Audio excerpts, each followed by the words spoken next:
इस समय Vande Bharat express Rajaji national park के अंदर प्रवेश कर चुकी है। यहाँ पर आप देख सकते हैं कि किस तरह से आसपास का जंगल हरा भरा नजर आ रहा है। लेकिन रेलवे की अगर हम बात करते हैं तो रेलवे को यहाँ पर खास ध्यान रखना पड़ता है, क्योंकि जो लोको पायलट्स हैं उनको अपनी पैनी निगाहें सीधा सीधा ट्रैक पे जमाए रखनी पड़ती हैं, क्योंकि यहाँ पर कोई भी जानवर ट्रैक पर आ सकता है। और खास बात यह है कि राजाजी नेशनल पार्क जो सबसे ज़्यादा फेमस है वो हाथियों के लिए है। हाथियों के कई ग्रुप यहाँ पर रहते हैं और हाथियों की सबसे बड़ी खासियत ये होती है कि वो सालों साल तक एक ही रास्ते से जाते हैं, जिनको हाथियों का कॉरिडोर कहा जाता है, हाथियों का गलियारा कहा जाता है। और ये जो हाथियों की स्मृति होती है या हम कह सकते हैं याददाश्त होती है, वो अपने आप में अलग होती है, डिफरेंट होती है। दूसरी सबसे बड़ी बात ये होती है कि हाथियों में जो फैमिली पैटर्न है, जैसे हम इंसानों में होता है उसी तरीके की स्थिति उनमें भी होती है। वो अपने बच्चों का खास ख्याल रखते हैं। और यहाँ पर जब ट्रैक पर ट्रेन चल रही होती है तो बार बार हॉर्न दिया जाता है, कहीं ना कहीं सतर्क किया जाता है आसपास के जो जानवर हैं कि वो कहीं ट्रैक पर ना आ जाए। और जब ट्रैक पर कोई जानवर दिखता है तो ट्रेन को रोकना ही होता है, ऐसा नहीं है कि रोकना नहीं है। और इसके पीछे जो सबसे बड़ी वजह यह है कि जो जंगली जानवर हैं ये इलाका उनका है, ये इलाका हम इंसानों का नहीं है। तो जो जंगली जानवर हैं जब यहाँ से होकर गुजरते हैं, यहाँ देखिए एक दूसरी ट्रेन भी खड़ी है, यहाँ एक दूसरी ट्रेन खड़ी है, क्योंकि सामने से वंदे भारत एक्सप्रेस ट्रेन आ रही थी।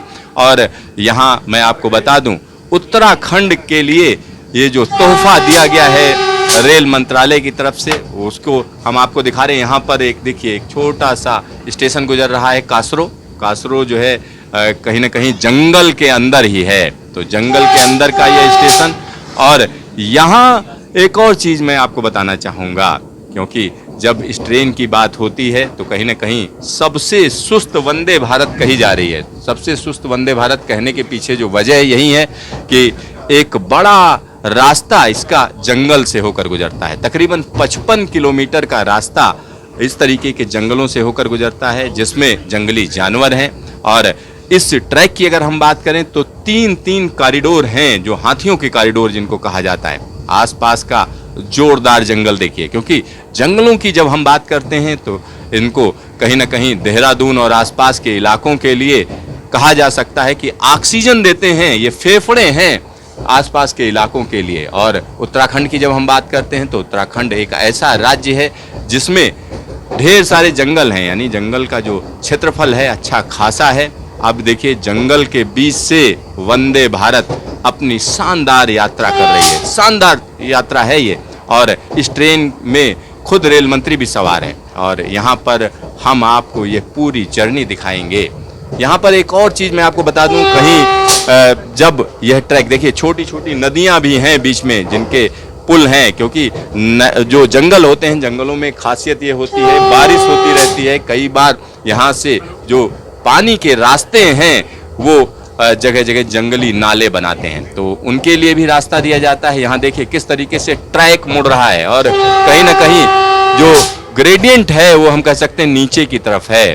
धीरे धीरे करके यह रास्ता नीचे की तरफ जा रहा है, तो कहीं ऊंचा है तो कहीं नीचा है। और सबसे बड़ी बात यह है कि जैसे ये ट्रैक ऐसा लग रहा है कि जैसे कोई सांप मुड़ रहा हो, इस तरीके का ट्रैक लग रहा है। तो बल खाता हुआ ट्रैक है ये। तो यहाँ पर देखिए फिर एक और मुड़ाव, फिर एकदम सीधा रास्ता। तो जंगल के अंदर से वंदे भारत का यह दृश्य हम आपको दिखा रहे हैं और एक खास परमिशन के साथ आपको दिखा रहे हैं, क्योंकि उद्घाटन यात्रा है। उद्घाटन यात्रा में जो यहाँ पर परमिशन दी गई है उसी के लिहाज से या उसी के हिसाब से हम आपको दिखा रहे हैं। और यहाँ पर एक और चीज़ हम आपको दिखाना चाह रहे हैं कि इस जंगल को जब आप देखेंगे तो जंगल कहीं ना कहीं एक अलग तरीके का एहसास देता है, अलग तरीके का एहसास देता है। हरे भरे जंगल हैं। और यहाँ पर एक और चीज़ मैं बता दूं, अगर पेड़ों की बात करें तो साल सागौन इस इलाके में बहुतायत में पाया जाता है। तो जंगल का दृश्य देखिए, वो भी वंदे भारत एक्सप्रेस की जर्नी से। और एक और चीज़ यहाँ पर विशेष हो जाती है जब इस ट्रेन की हम बात करते हैं तो यह ट्रेन आनंद विहार यानी दिल्ली के आनंद विहार से देहरादून के बीच में चलनी है। तकरीबन 300 किलोमीटर का रास्ता है और इसमें अलग अलग स्टॉपेज दिए गए हैं, जहां पर सहारनपुर, हरिद्वार के साथ साथ यहाँ मेरठ, मुजफ्फरनगर, इन सारी जगहों पर स्टॉपेज दिए गए हैं। यहाँ हम आपको वो जर्नी दिखा रहे हैं और इसका अलग ही आनंद है, क्योंकि जब इस ट्रेन में आप सवार होंगे, बड़ी बड़ी खिड़कियां हैं, आराम से आप बाहर का दृश्य देखिए। साथ ही साथ एग्जीक्यूटिव क्लास की अगर हम बात करें तो एग्जीक्यूटिव क्लास में आप अपनी कुर्सी को घुमाकर 360 डिग्री घुमाकर देख सकते हैं आसपास के जंगलों को।